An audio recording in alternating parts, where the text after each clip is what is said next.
ஈசன் சூரனிடம் அடிமையாக்கியவர்களை விடுவிக்கச் சொன்னார். அதற்கு சூரன், எங்களுக்கு அதிக ஆட்கள் தேவைப்படுகிறார்கள், என்னால் விடுவிக்க முடியாது என்றார்.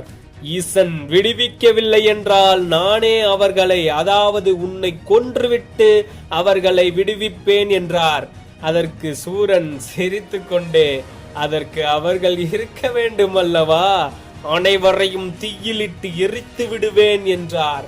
பின் இதற்கு என்ன வழி என்று கோபத்துடன் கேட்டார் ஈசன். ஒரு திட்டம் போட்டார் சூரன். இந்த புவியில் பிறந்த யாரிடமும் நான் சண்டையிட மாட்டேன். இனி ஒருவன் பிறந்து வந்து என்னை சண்டை போட்டு வென்று அவர்களை கூட்டிச் செல்லட்டும் என்றார் சூரன். பின் ஈசன், எனக்கு இரண்டாவது ஒரு மகன் பிறப்பான், அவன் உன்னை அழித்து அவர்களை மீட்பான் என்று கூறிவிட்டு சென்றார்.